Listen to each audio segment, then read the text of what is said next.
noi cuochi mettiamo le mani su un prodotto che arriva dalla natura, che è già perfetto, ma perfetto nel vero senso del termine. È un po' incoerente quello che dirò, ma ho avuto dei momenti di odio dell'alta cucina. Non capivo perché, e non lo capisco a tratti ancora adesso, perché dobbiamo modificare così tanto, ma così tanto, delle materie prime che sono perfette. Se noi capiamo e trattiamo con una certa sacralità il prodotto, che è il core business, no, di un'azienda ristorativa, il centro di tutto è il prodotto, se rispettiamo il prodotto, non diamo per scontato tutta la filiera di produzione, tendenzialmente secondo me andremo a trattarlo il meno possibile, proprio per dargli.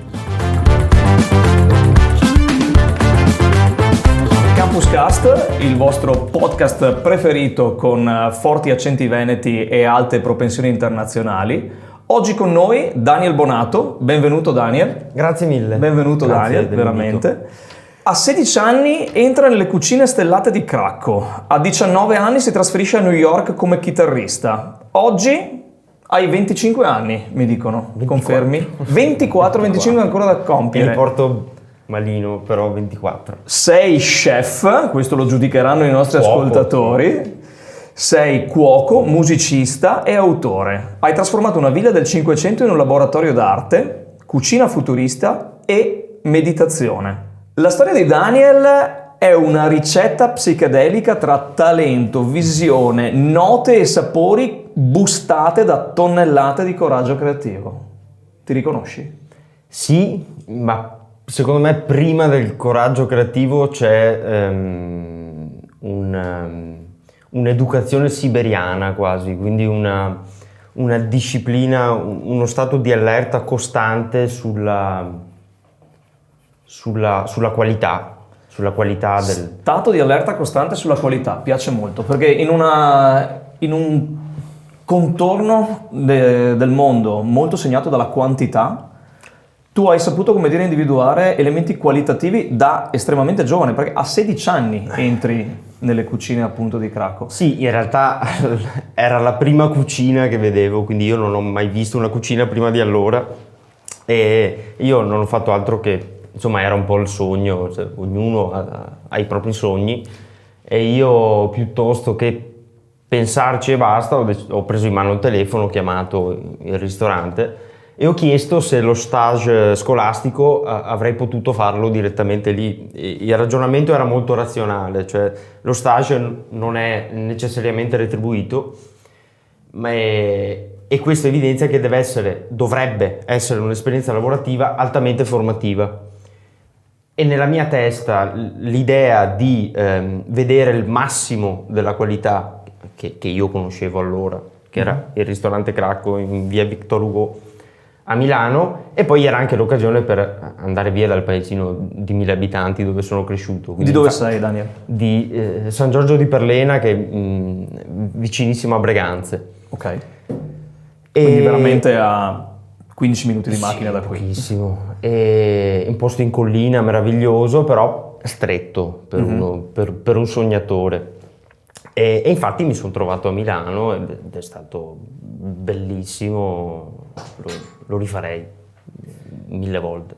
Tu parti da un paesino vicino a Breganze, ti autocatapulti nella Milano appunto di una decina di anni fa. Sì. Immagino ti sarei sentito spaesato o eri a tuo agio, hai avuto modo di come dire, calarti anche magari con una certa predisposizione alla scoperta in quegli anni, in un contesto così fuori misura. E fast forward, ma neanche di troppi anni, e ti ritrovi negli Stati Uniti, quindi un'escalation assolutamente consistente tra quello che è la Campagna Veneta, la grande città italiana, comunque metropoli in questo caso, e gli Stati Uniti, quindi un insieme di culture, un insieme di accenti, dialetti, lingue e anche capacità di intendere quella che era al tempo la tua idea professionale. So che stiamo correndo abbastanza, ma è quello che hai fatto tu fin da giovane e ad ora sei ancora giovane, sono passati meno di 10 anni da quando hai deciso di muoverti a Milano e ciò che sei adesso e ciò che stai ancora diventando e sperimentando su te stesso. Le emozioni che hai provato è una cosa che mi interessa perché ti vedo particolarmente rilassato, nonostante quelle che sono le esperienze che mi hai raccontato prima siano estremamente life changing. Sì, poi è l'attitudine che fa la differenza, nel senso che sono stato talmente ossessionato per quello che facevo. Io è cominciata prima, quindi dai 14 posso dire, ai 21 anni, io pensavo, ogni tanto c'era un po' di tempo per la musica, che è una mia passione fortissima, però pensavo solo alla cucina, quindi tutto il resto non contava. Devo dire che l'ho sempre vissuta in funzione del futuro, quindi in realtà non sono mai riuscito a vivere il presente al 100%, ma ho sempre investito in questo senso, ogni giorno proprio per il futuro, anche troppo forse. Erano dei momenti, quelli in cui ero a Milano, ero a New York, poi c'è stato Londra, ma erano dei momenti in cui ero davvero ossessionato, tanto che pesavo 60 kg, mangiavo pochissimo. Interrompiamo soltanto un attimo per ricordarvi che questo episodio vi è offerto da Americana, l'agenzia che vi aiuterà ad integrare l'intelligenza artificiale con il vostro business in modo facile, efficace e personalizzato. Americana utilizza una combinazione di esperienza imprenditoriale, marketing basato sui dati e tecnologia avanzata per aiutare la tua azienda ad ottimizzare i tempi, migliorare i flussi di lavoro ed ottenere risultati concreti. Per capire meglio come l'intelligenza artificiale può aiutare il tuo business, visita americana.vision. Il link per entrare in contatto con Americana e conoscere meglio i loro servizi lo trovate direttamente nella sinossi di questo video. A 18 anni ho cominciato a fumare sigarette, la media era un pacchetto al giorno, quindi sono segni che mi porto ancora appresso e ci sono fatiche dalle quali non mi riprenderò mai. Quindi quello non lo rifarei oggi. Non lo rifarei, ma sono contento di averlo fatto e dico che non le rifarei perché le ho già fatte. Quello che ha dato un senso a tutto, che però è un'emozione, un'azione sul sangue che io sento ancora quando parlo di questo, è l'aver imparato a stare al mondo. Tramite il mio lavoro. La cosa bella del lavorare in cucina, perché questa non viene capita, questa istanza, ma lavorare in cucina significa vivere in brigata. Se parliamo cucine di un certo livello, quindi cucine che hanno degli importanti standard igienici, qualitativi, di tempistiche, si vive sempre in allerta, quindi vivere in brigata significa, è un po' come, possiamo paragonarlo, pur non sapendolo, ma azzardo alla leva. Il senso è molto quello, anche perché dentro abbiamo tutto, cioè dentro una brigata di cucina c'è il nonnismo, c'è la gratificazione, c'è tutto, quindi veramente diventa quasi una famiglia. La cosa bella è che questo lavoro ti fa stare con il piede sull'acceleratore al massimo, sempre. E quindi per forza di cose io mi sono trovato a 16 anni e giravo alle 2 di notte per Milano perché finivo il turno, e uno così impara un sacco. A New York a 18 anni l'inglese, sapevo quello scolastico, ma l'inglese con lo slang americano e anche a cavarmela in situazioni piuttosto scomode. Hai qualche episodio da poterci riportare in cui ti sei detto sono in difficoltà e poco dopo ti sei detto però me la sono cavata? Sì, il momento più critico è stato, noi eravamo a Central Park una sera finito il turno, quindi con i colleghi ci facevamo un giro, poi a una certa ci siamo divisi, io ho preso un vicolo che probabilmente non dovevo prendere. Dovete sapere che New York è una città a scacchiera, quindi abbiamo la via, la Main Street che ha gli hotel, cioè 5 stelle lusso, ha questa estetica bellissima. E tutti lo stiamo immaginando con uno sfondo da fumetto DC Comics. Vai. E la via dietro, esattamente dietro una Main Street, le due vie esattamente dietro sono completamente l'opposto. Se uno pensa ai cartoni o alle sitcom americane, quello rende l'idea, cioè una via buia dove non c'è illuminazione, con montagne di spazzatura, che sono la spazzatura delle strutture ricettive, e là di persone poco raccomandabili ci sono. Io non sono mai stato uno eccessivamente scontroso, lo sto diventando nel lavoro, ma perché prima non avevo la responsabilità di gestione dello staff al lavoro, quindi all'epoca ero molto più morbido e effettivamente ripeto, ho preso il vicolo sbagliato, mi sono trovato durante un finto comizio di una gang, non so cosa stessero facendo, ma c'erano due gruppi che litigavano e io ero praticamente in mezzo, e quindi con un inglese molto vicentino e dopo aver regalato il mio pacchetto di Winston Blue per evitare qualunque tipo di fraintendimento, me la sono cavata benissimo, insomma. Però sono piccole cose che uno si porta nella memoria, e sono quelle cose che ti formano anche socialmente, perché comunque parlare di lavoro va benissimo, parlare di creatività va benissimo, ma viviamo in società e quindi allineato a questo deve esserci anche la capacità di stare in società, perché dovremmo iniziare a vedere il lavoro come un servizio alla società, che è ben diverso dal una cosa di egocentrismo o di anche di ego. Cioè il mio lavoro, che è un lavoro molto servizievole, se il cliente non è soddisfatto, tutta la fatica che io ho fatto è spazzata via completamente, nulla ha più senso e io devo rimodulare tutto quanto. Ma il mio servizio è un servizio che io faccio alla società e deve avere un'onestà intellettuale ben precisa e un'identità ben precisa. È un approccio estremamente olistico, mi viene da dire, al customer service, sì, in questo caso, indipendentemente contro il mercato. Contro il mercato, perché il mercato. Come dicevamo prima, si tratta di un approccio qualitativo in antitesi al quantitativo che permea appunto quella che è la comunicazione e anche le circostanze in cui ci troviamo ogni giorno, con cui ci troviamo ogni giorno ad avere a che fare. A questo proposito, stavamo accennando prima alla trasversalità del tuo approccio, sia esso in termini professionali, sia esso in termini appunto creativi, sia esso in termini passionali. Dicevamo appunto, dentro la parola professione in qualche modo c'è anche la parola passione.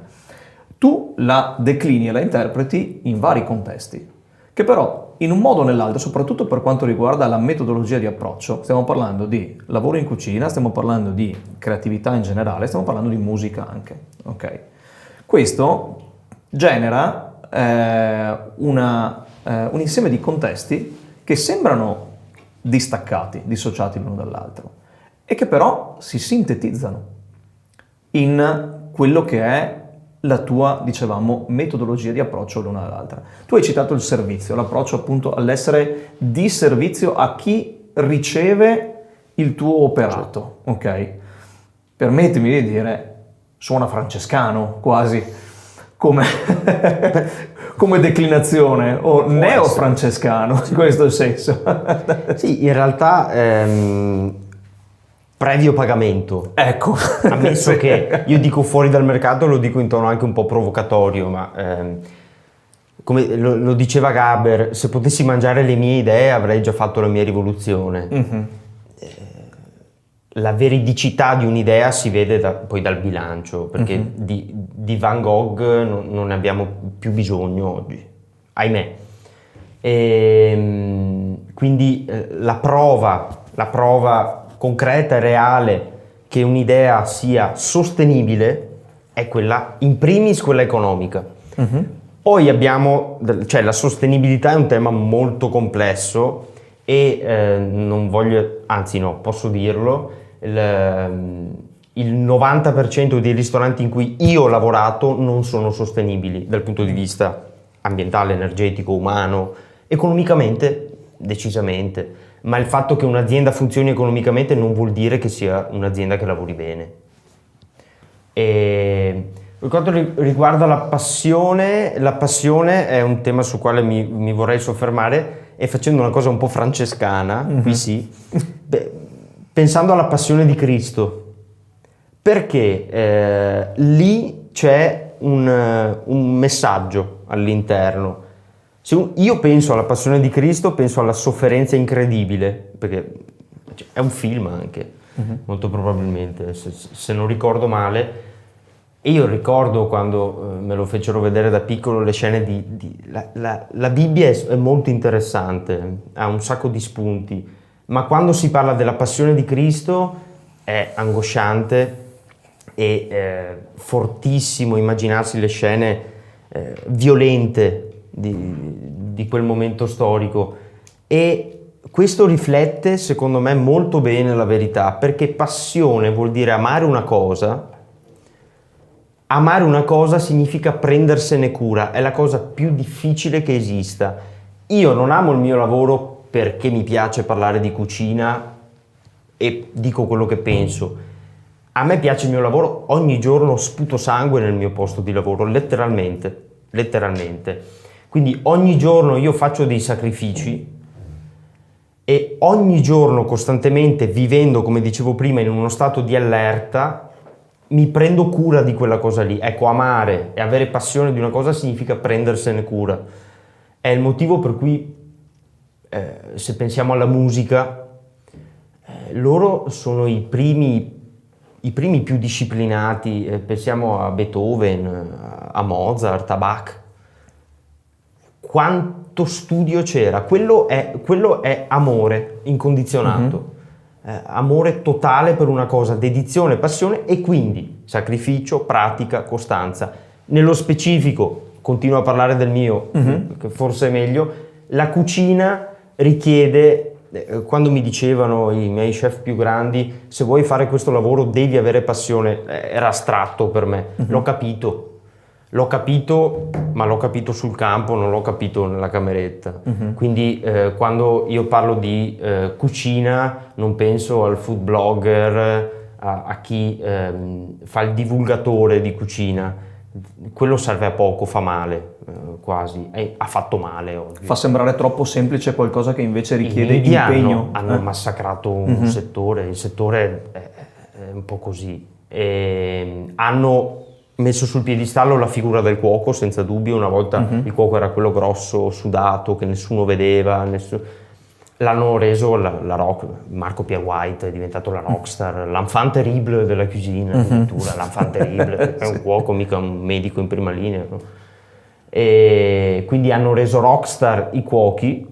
Non vedo pro se non il bilancio economico dei cuochi e l'ego. Vedo solo questo, perché il settore della ristorazione chiede tutt'altro. Invece oggi è diventata una cosa molto estetica, e la ristorazione per me è un modo di fare politica, non è estetica, e io nel mio progetto ho fatto politica Stai parlando di estetica, stai parlando di politica, stai parlando di rock, quindi di musica anche, sì. È una curiosità, qual è la tua colonna sonora in cucina? È un qualcosa che hai scritto tu? È un qualcosa che ti arriva da altri artisti? È un devo misto scegliere una dei canzone? due? Ma te ne chiederei diverse, perché mi pare di capire che non hai una linearità specifica in quello che tu fai, ma quella della colonna sonora mi ha sempre ispirato. Il trovarmi a lavorare molto spesso con un background musicale che decido io perché mi fa sentire bene e implementa quella che è la performance professionale nel contesto in cui mi trovo, sia essa una lezione, sia essa per esempio una presentazione, deve esserci della musica. Quale musica deve esserci nel background di Daniel Bonato? Nel mio specifico? Nel tuo specifico, sono molto curioso. Ho scoperto, oltre ai grandi nomi, alle grandi cose, che qui nell'Alto Vicentino abbiamo una quantità di band indipendenti che sono incredibili. e per incredibili dico davvero incredibili. È imperdonabile che il cittadino medio non le conosca. Solo qui a Bassano abbiamo band che furono, ma sono lì dietro l'angolo, fanno reunion ogni tanto, riappaiono, come gli Incolti, è una band storica di Bassano, abbastanza famosa. I Madfellas, i Messa, cioè abbiamo delle band di un genere magari lontano dai miei gusti, ma un genere internazionale nel vero senso della parola, e infatti suonano all'estero, suonano ovunque, qui non se li fila nessuno. Quindi cioè, nell'Alto Vicentino tra le mie colonne sonore devo metterci tutto quel background perché sono cresciuto con quello. Grazie a un amico di famiglia, Luca Pettenon, che è stato un papà da un certo punto di vista con questa band storica che si chiamano Veronica, che oltre ai Led Zeppelin è l'altra band che mi sono tatuato, quindi è proprio una cosa più forte di me. E artisti come Tony La Muerte One Man Band, veramente in zona abbiamo dei musicisti incredibili e mi piace che ci sia l'underground. Io oggi qui potrei parlare di band note a tutti, ma le conoscono già, quindi non ho alcun vantaggio in questo. Ecco, la colonna sonora che in assoluto penso che mi faccia più bene, che mi rappresenti, che mi affascina, io ho un problema fortissimo con i Led Zeppelin, che mi hanno veramente segnato, e penso che quando ho quei momenti, penso che Starway to Heaven sia una canzone che mi faccia parecchio bene, andando sul concreto. Ecco, quella è una forma d'arte meravigliosa, e infatti è diventata una band talmente grande da diventare intoccabile, proprio perché, come i Pink Floyd, come altre band dell'epoca, i Black Sabbath hanno messo al primo posto solo ed esclusivamente la forma d'arte canzone. E ricordando che Starway to Heaven è uscita in Led Zeppelin 4, ma non c'era il nome nell'album e non c'era la copertina, cioè la copertina era senza nome e senza logo, e infatti non si sa ancora, cioè ci rendiamo conto, uno dei dischi che ha venduto di più in assoluto, non si sa il nome ufficiale, viene chiamato Zoso, viene chiamato l'album dei simboli, non ha un nome, quindi mi immagino all'epoca che cosa rock and roll deve essere stata negli anni 70, andare in un negozio di dischi e dire voglio l'ultimo disco di Led Zeppelin, perché non puoi dire il nome del disco.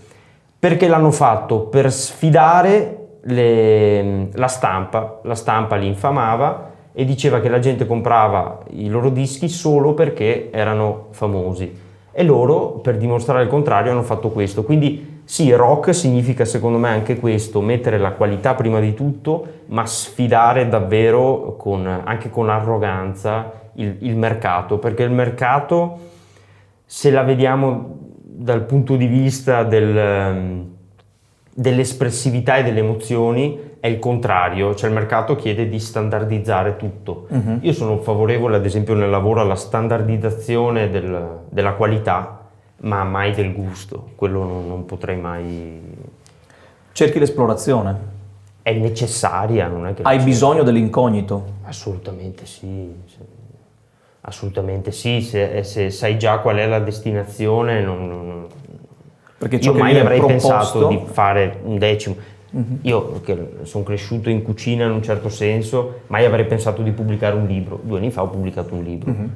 Questo è bellissimo. Come si intitola questo libro? È Il mistero della parola perduta. Fantastico. È un tentativo disperato di fare una cosa facilmente vendibile. Invece il mistero della parola venduta, il link a non è questo diventato libro, un bestseller. Il link a questo libro lo troverete nella sinossi di questa puntata. Ce ne parlerai anche più tardi. Io tornerei su questo argomento che hai esplorato, ci hai fatto presentare, ci hai fatto ascoltare, ci hai fatto annusare, anche idealmente anche assaggiare, che è quello dell'esplorazione, del tentativo di raggiungere e di scoprire l'incognito. Molto spesso, per riuscire a raggiungere qualcosa di nuovo, più alto, bisogna sacrificarsi, e torniamo al momento della passione, ecco, passione intesa proprio come sacrificio, come engagement, come darsi una disciplina, anche hai portato diversi elementi. con l'elemento della ritualità di passaggio. Molto probabilmente in queste fasi della tua vita che hai presentato, mescolato, prodotto, sviluppato e che stai ancora sviluppando, appunto, hai già affrontato alcuni riti, hai già passato alcuni momenti che ovviamente in alcuni casi saranno stati interni a te, saranno state delle rivoluzioni o delle evoluzioni che Daniel appunto ha sentito generarsi e effettivamente prodursi, realizzarsi tramite un qualcosa che si rompe. Hai citato il sangue è un forte elemento simbolico perché è elemento sì di rottura ma anche di nascita successiva. E quindi la ritualità di passaggio, seppur in luoghi in cui non ti aspetteresti di incontrarla, come possono essere magari davanti a uno spartito, di fronte a una chitarra o di fronte a un fornello, anche nel tuo caso, si sono presentati, si sono concretizzati. C'è un rito di passaggio o una rinascita, e la cosa che mi incuriosirebbe di più sarebbe nell'ambito culinario in questo caso. Che puoi raccontarci? Se dovessi individuare un crinale, chiamiamolo così. Perfetto, benissimo. Un crinale, direi quando c'è stata la piena consapevolezza della parola responsabilità nel posto di lavoro. Il requisito fondamentale è appunto questa disposizione, questa predisposizione a scendere in guerra, cioè la cucina è un posto dove c'è sudore, pressione, violenza, e bisogna essere disposti a scendere in quel campo, in quel livello. La cosa bella, ad esempio, della cucina, se uno mi chiede le cose che preferisci, dopo un servizio importante, noi abbiamo dei servizi che sono ritenuti i più importanti, no? Nel corso di un anno. C'è Natale, Pasqua, tutte quelle festività, la festa della mamma, tutte quelle festività che a chi lavora nel settore fanno un certo, no? È Natale, domani è Natale. Ansia da prestazione. Sì, soprattutto nei tempi morti che la precedono, proprio un quarto d'ora prima del servizio, sei là che giri, poi fumi una sigaretta perché non trovi pace. E in quel momento lì tu ti trovi davanti a dei momenti pazzeschi dove ti tagli, allora giri scotch, metti il guanto e vai avanti. Chi è disposto a fare questo, poi l'intera brigata che supera quella cosa lì si sente come una famiglia, è come una coppia che fa pace poi, dopo un litigio. È una cosa fortissima. Mi ricordo, un segno ce l'ho ancora molto noto, che è una scottatura bella pesante che mi sono volutamente procurato, sapendo che mi sarei scottato nel forno, ma avevo talmente fretta, talmente poco tempo, talmente voglia di uscire col piatto che non ho preso il torcione, non mi sono, no? Questo non va bene, bisogna proteggersi. Però sono i segni sul corpo di quello che facciamo, e questa appunto predisposizione a prendersi cura della macchina, del meccanismo, che nulla si inceppi. Questo secondo me è la cosa fondamentale, e infatti da questo punto di vista la cucina è abbastanza meritocratica. È un posto molto meritocratico se vuoi, poi in cucina sì, se sai fare non conta il curriculum, non conta, sì, ci arrivi col curriculum, ma devi dimostrare tutto poi, quindi non puoi neanche raccontare cose che non corrispondono al vero. Ecco. Questa allegoria della cucina come campo di battaglia e anche allo stesso tempo mi hai stimolato, appunto citando anche Van Gogh, quello che è il tormento creativo. Quindi il fatto che da scrittore, da musicista, da cuoco, tu effettivamente non fai altro che raccogliere degli elementi, chiamali note, chiamali ingredienti, e generi attraverso, citiamola di nuovo appunto, attitudine, disciplina, forza, sforzo, sudore, sangue, ok? Sì? Qualcosa di nuovo, qualcosa che non c'era prima. Certo. E che cerca sempre di essere migliorato, ok? Abbiamo parlato di questi riti di passaggio, abbiamo parlato dell'assunzione di responsabilità nel capirti direttore d'orchestra di fronte ai fornelli di più persone contemporaneamente, ma allo stesso tempo cercare di guidare te stesso all'interno di questa brigata, questa squadra, questa famiglia, come si evolve, come diventa, ok? Il sapere che è grazie allo sforzo congiunto di questa comunità di professioni che si riesce ad ottenere qualcosa di effettivamente nuovo, non esistente precedentemente, se non in termini di diamanti grezzi, che sono sia gli elementi della cucina, sia gli attrezzi che vengono utilizzati, perché così come hai appunto l'ingrediente, così hai la nota musicale, così hai anche l'attrezzo, così hai lo strumento musicale, e si genera però una alchimia, una evoluzione che porta a qualcosa che non esisteva prima. Certo. Non esisteva prima. E lo si è fatto grazie alla combinazione di più skills, più persone e soprattutto più personalità. Queste cose rendono praticabile la cosa. Secondo me poi alcuni principi nascono anche dalla cameretta, se vogliamo. Io ricordo uno scritto che mi ha cambiato il modo di vedere la cucina, che è Filippo Tommaso Marinetti. Mi sembra 1904, mi sembra la data. Lui ha scritto La cucina futurista. È un librettino di neanche 30 pagine, piccolissimo, tascabile, si trova ancora. Ha fatto abbastanza scalpore all'epoca. Futurismo, quindi no, guerrafondai, provocatori, no, così. Energici, proprio rumorosi in questo caso.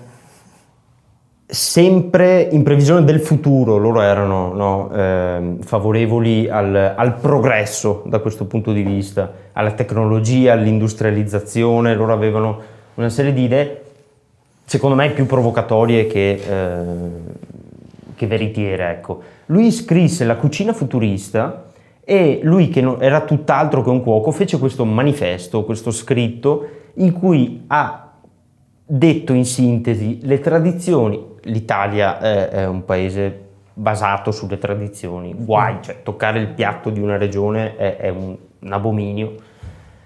E lui ha detto: tradizioni, via, non servono a nulla, dobbiamo inventare qualcosa di nuovo. Se continuiamo a guardare le tradizioni non inventeremo mai nulla. Le tradizioni non contano un tubo. Un italiano restava completamente spiazzato e lui, non essendo un cuoco, pur non essendo un cuoco, proponeva delle ricette che fanno pisciare dal ridere, perché sono ricette ovviamente infattibili. Mi ricordo la baffa di salmone che galleggiava nel piatto, che galleggiava in aria nel piatto, che poi in realtà è stato fatto, no, da cucine di un certo livello. C'era Ferran Adrià, mi sembra, Aston Blumenthal, che fa questo dolce che fluttua in aria, no?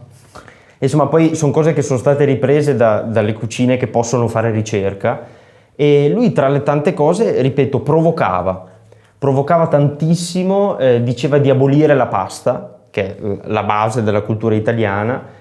Ma perché provocava e perché sono un fan delle provocazioni? Perché la provocazione apre le porte del dibattito, permette di parlare alle persone, di dire quello che pensano e di portare opinioni differenti. Da questo punto di vista, questo scritto di Filippo Tommaso Marinetti mi ha cambiato il modo di vedere le cose, e infatti la cosa che secondo me rende questo lavoro diverso, ecco, da altri lavori è proprio la funzione politica che può avere, potendo provocare.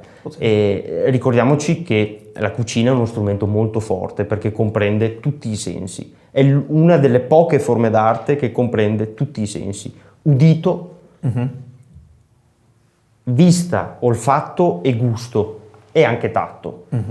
Non mi viene in mente un'altra arte se non il mondo del bartendering, dei cocktail, ma anche lì è completamente un altro aspetto. La cucina, secondo me, quando qualcuno si adopera per quella forma d'arte, è lì e sta vivendo il presente, perché è seduto, è a casa tua, è seduto e non può fare altro se non concentrarsi su quello. mentre la fruibilità delle altre forme d'arte è un po' più, ecco, distratta forse, se vogliamo. Quindi questo mi affascina tantissimo, tantissimo.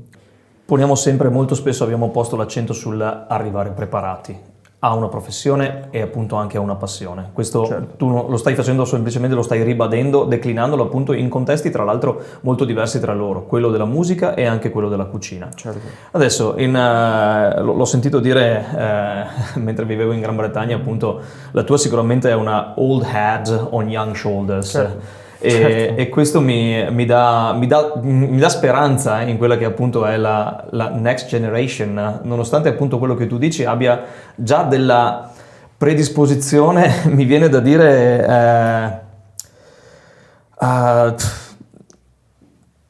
alla professione, ma anche è una professione che ha un qualcosa di profetico, e guarda caso la radice linguistica è la stessa. Sì, sarà questo cappello lungo un po'...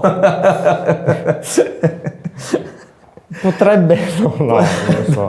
No, però ecco, non facciamo i blasfemi, non in questa circostanza. Su questo l'abbiamo già trattato durante una nostra puntata precedente. Questo che ha molto senso quello che stai dicendo in realtà è infatti io sono un po' vecchia scuola da questo punto di vista, cioè in realtà se vediamo torno sulla cucina per renderlo estetico e visualizzabile.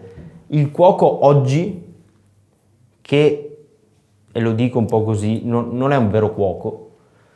Il lavoratore medio in cucina, ecco, definiamolo così, è una persona che arriva da una scuola di cucina privata, molto costosa peraltro, e molto formativa, dicono, arriva con la giacca impeccabile di una certa marca, perché poi scopriamo che siamo sempre là, occhiali, agenda, set di coltelli gelosamente custodito, coltelli impeccabili che non hanno un graffio. Io sono l'opposto, giacca pulita, grembiule pulito, persona pulita, ma i miei coltelli sono tutt'altro che impeccabili. Non ho fatto scuole di cucina, mi sono fatto sul campo, pur avendo studiato, perché ho fatto scuola alberghiera, quindi insomma, formato. Ma con una visione molto, ripeto, antica, quasi analogica. Veramente non simpatizzo per il digitale, non l'ho mai fatto, non mi piace quell'estetica, quell'idea, i cavi mi fanno schifo, non mi dà nulla. Però questo essere vecchi a scuola, intendo proprio avere anche una certa idea ben definita di estetica, e infatti se guardo mi trovo a trovarmi a mio agio quando si parla di o anche in certi tipi di architettura, no? Questa è un'altra mia grande passione. Ho coltivato una specie di ossessione per Carlo Scarpa fino a qualche mese fa, una figura che volevo conoscere perché ha fatto delle cose incredibili. E anche qui questa cosa è visualizzabile lì. Lui ha messo il calcestruzzo, il cemento, davanti a tutto. E questa è una cosa pazzesca. Cioè, se ci pensiamo è assurdo. Non c'è un mosaico in turchese, non c'è una cementina dell'Ottocento, c'è calcestruzzo. Ecco, io sono sul piano del calcestruzzo. Quando siamo circondati da materiali nobili, ecco, marmi, ma è solo estetica. Il calcestruzzo è funzionale più che mai. E quindi con questo pizzico di brutalismo così stavo per citarlo, è utile, perché come lo diceva Bruno Munari, mi sembra, il bello è anche il funzionale, quindi il funzionale è anche bello, cioè questo è il senso. Una cosa bella non è una cosa bella appunto, se è funzionale diventa anche bella. Io la penso così sia dal punto di vista professionale che dal punto di vista della vita. Quindi trasferito nella musica, nell'arte dello scrivere, nella cucina in questo caso, trovo in te, poi mi correggerai, ma ti farò anche una domanda in modo tale da bypassarla questa, una evoluzione di stili che trova una sua sintesi tra un futurismo che hai citato anche da un punto di vista cronologico, un classico perché hai chiamato in causa anche Beethoven per quanto riguarda la musica, un brutalismo e quindi Carlo Scarpa che si evolve in questo, Ciononostante sento in te anche un momento rivolto al non digitale, quindi un unplugged, Totalmente. che mi fa pensare a te un po' a un Kurt Cobain della cucina.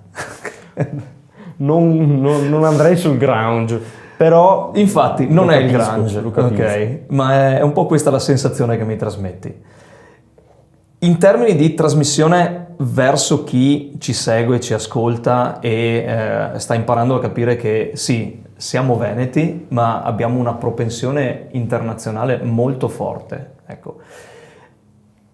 Ti ho chiesto prima un piatto, adesso ti chiedo un consiglio da dare a chi a 14, 15, 16 anni si sta avvicinando al mondo della cucina, della ristorazione e magari ancora un po' incerto, non ha le idee chiare e fa benissimo non avere le idee chiare a 16 anni perché non bisogna avere le idee chiare a 16 anni, bisogna averne tante, bisogna essere appunto pronti a porsi di fronte a disciplina, sacrificio e valori anche, ok?